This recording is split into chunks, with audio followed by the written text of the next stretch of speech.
Hello guys, in this video, mag-install ta raindrop or rainfall shower head as well as mag-convert ta sa atong two-way faucet into a three-way faucet.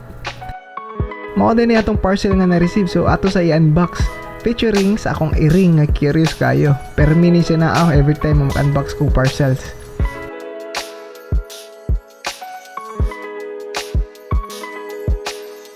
Mo ni ang three-way adapter nga atong itao sa itong faucet. Mo ni ang shower arm or holder or converter.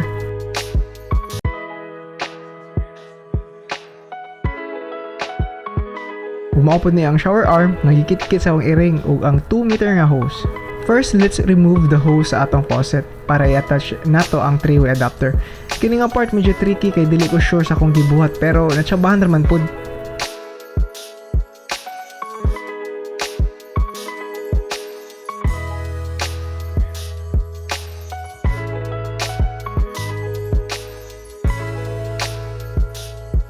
Then itaod na to ang hose sa atong existing nga ball head shower sa atong adapter.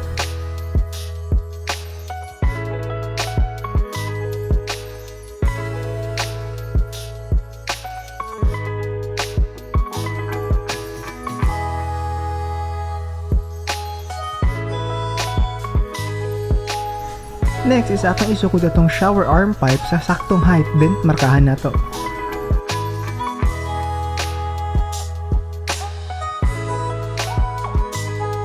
Magandam na ta sa atong cordless drill. Of course, nanapod akong i-ring nga ganahan mag-apil-apil, pakita ang pud silang lubot.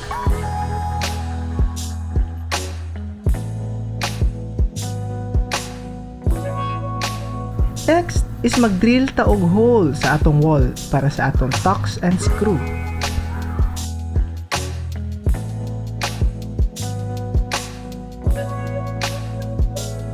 Tangan sa nato og teflon ng usa ka tumoy sa atong shower arm holder para dili na ta maglisod unya nga naa sa babaw.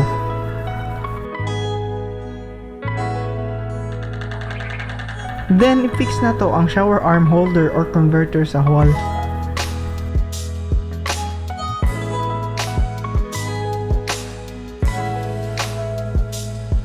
Ang shower arm po day atong butangan og generous amount of teflon tape para dili siya mag-leak.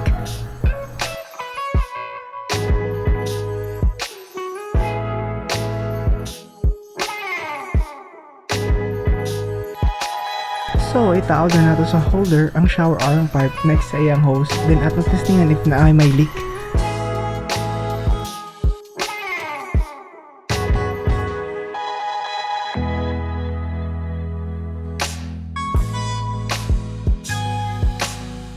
Naa siya i-leak nga may, but pwede ra nato i-fix.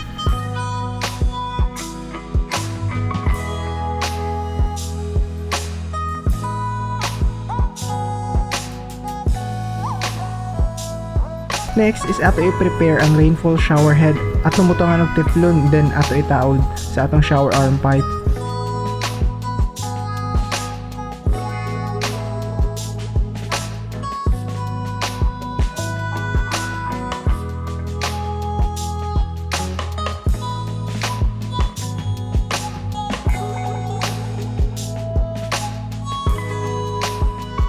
Then testingan nato if okay ba. So, okay.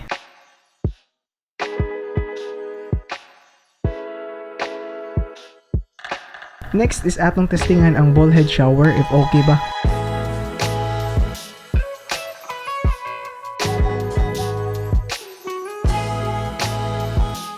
Muna na yung final output, na-install na nato ang rainfall shower, na-convert na po nato ang two-way faucet into three-way faucet gamit ng adapter.